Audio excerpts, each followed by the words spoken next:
Colin and Samir are just single-handedly carrying my content these days. I feel like 3/4 of what I talk about in the pop culture section is because of them.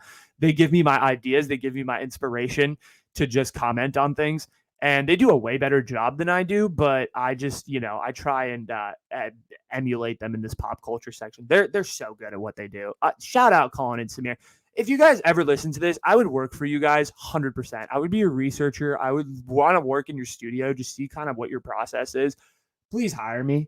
I'm just like, honestly, like this podcast is kind of like a video resume where I could just be like, just like shout out creators and be like, yo, can I intern for you? Can I be your assistant? All you got to do is just give me a place to live and like give me minimum wage. I'll come work for you.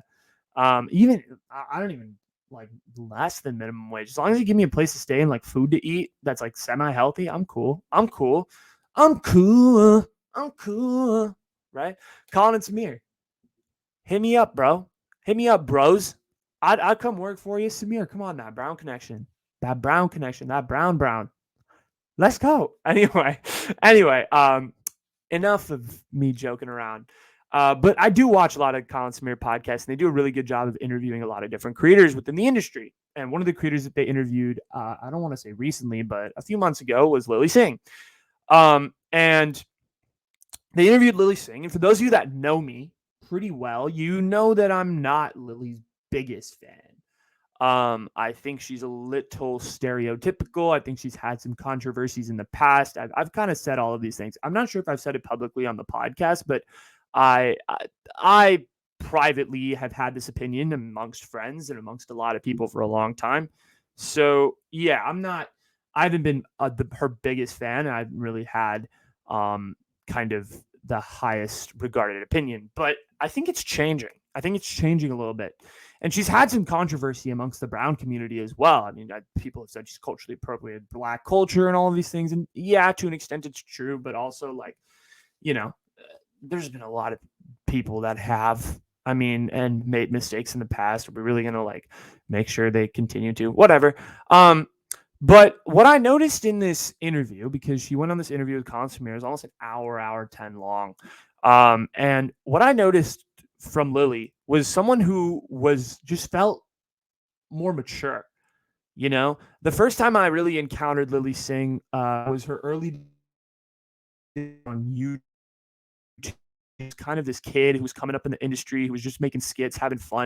And there's nothing wrong with that. It's just, there was no, like, as a Gator, she was just still coming up. Like, she wasn't anything crazy or anything. But as she's kind of grown this following, become sort of an influencer of sorts, had a big platform, and then eventually like kind of leverage that platform to get into late night. Like that's when like, holy shit, Lily Singh is massive. Like she's on NBC every night. Like people all over the country are seeing like who Lily Singh really is. And I know a lot of people don't like Lily Singh at all. And I think that they think that she's a cultural appropriator and that, her jokes aren't funny and whatever. But like after listening to this whole show, there's something about Lily Singh that I really like. There's something about her energy, and I've been watching like her kind of newer stuff. I really like the new Lily Singh. And not to say that like I didn't like the old one. I like some of her videos, but like I like this new kind of sort of 30-year-old like grown into herself Lily. Like she's really like gotten into the spiritual things. She's grown as a creator. She has something like very real that like I feel like a lot of the other Indian content creators right now don't have. And I'm talking specifically about, the person I bet she's compared to the most, Mindy Kaling. She seems to have like way more perspective than Mindy does. I know Mindy's like 11 years older, and I know the two are friends, but I think Lily's just got something about her that is just, it's energetic. It's a cool energy, but it's also very, she's very, what's it called? It's hard to describe, but she's got this aura, and she's changed. She's changed since I last saw her. Maybe it's I grew older. Maybe I matured a little bit, and now I can see her for who she is. But she's really changed a lot. And she was talking a lot about on the podcast. She was talking a lot about kind of her sort of late night run and it lasted for 2 seasons, and then she was eventually canceled, like right as the eve of the pandemic hit. And to be honest, I didn't really watch her late night show. I wasn't like a huge consumer of A Little Late with Lily Singh.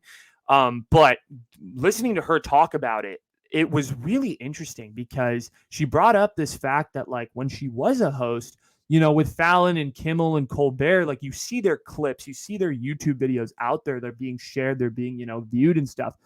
And the fact is, like, she was up there with them. Like, she's a late night host, right? She went on Corden, like, or she's working at the same network as like James Corden. Her rivals are like Seth Meyers, Fallon, Kimmel, all of these guys. And the reality is, we hardly ever saw her clips. And I went back and I watched a few of those clips. They're pretty freaking good. They're pretty good. She did a good job. Like, she was good at analyzing the events that were going on during the Trump presidency. And the reality is, a lot of late night show hosts are men. They're men and they have certain perspectives on things. But here's the thing, like Kimmel and Fallon and, Myers, they have their own white liberal man perspectives. But Lily's got a different, fresh perspective. She's a woman. Like, as a woman, I think you have different perspectives on issues, and I think that's just natural.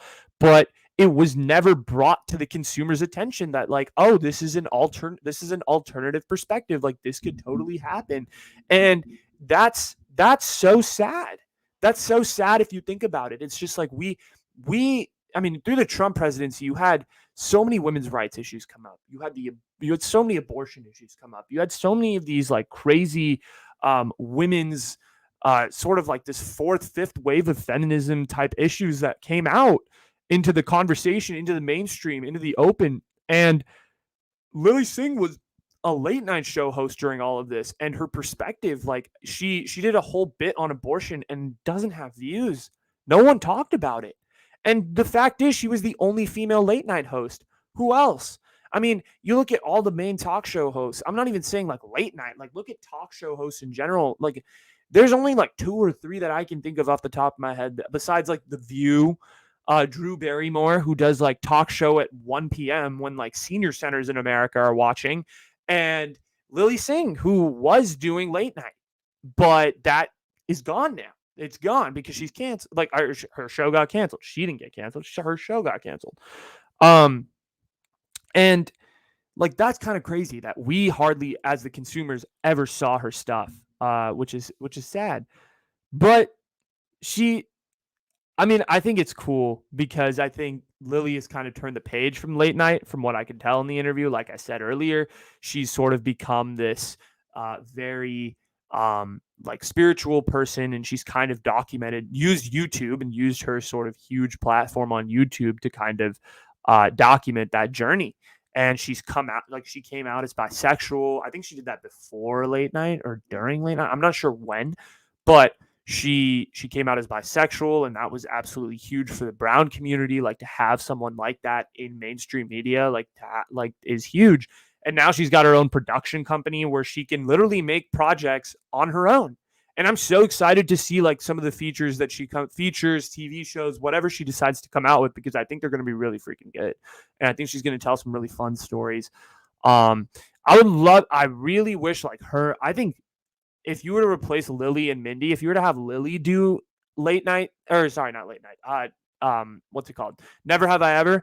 I think if Lily Singh were to be the director of Never Have I Ever, I think I would be having a whole different point of view. I think it would be a much better show because Lily Singh's done YouTube skits. Lily Singh knows how to like make people laugh. She's kind of unfiltered with it. She's done comedy. That's how she came up. Like, Mindy came up through stand up, which is a separate conversation. Lily came up through skits. Like, you have to dress up, you have to kind of act everything out. Like, she came up basically like making her own sort of TV shows. So I would love to see her get a crack at one of these like Indian shows, quote unquote, right, for Netflix or whatever it may be. I think Lily should be taken in as an advisor on Never Have I Ever. I'm looking at everybody. I'm looking at Lang Fisher. I'm looking at Mindy Kaling. Like, yo, call up Lily Singh. She's not doing anything crazy right now. She's not working on late night. She's not busy or anything. I mean, I'm sure she's busy, but like I'm sure she could take a call from Mindy Kaling, a fellow Indian woman. Work together on this. Get her advice. I think it would be really beneficial. But I really do think that, like, I've had this kind of turnaround with Lily Singh. I think she's going to kill it in her own projects. Like she's going to do a lot of her own projects, and I think it's going to go really far. And I'm very excited to see where it goes because she had her late night run, and the first time around it wasn't great. It didn't end up the way that she probably thought it would, right? She wasn't like as successful as maybe she had hoped. But I think now we're, she's back on YouTube. She's kind of, back in this new creative space. So it's going to be really exciting to see like where she goes now.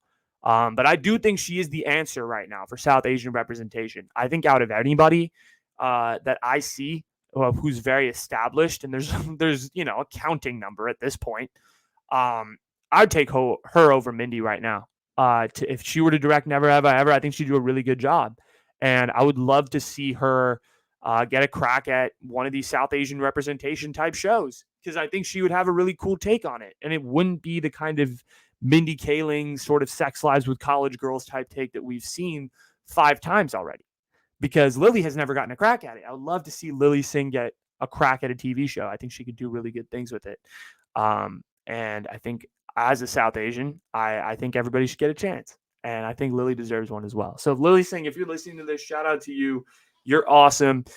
Keep doing you because I think you're going to see a lot of success. You already have, but I think you're going to see some more. I'm positive about it. So putting myself out there.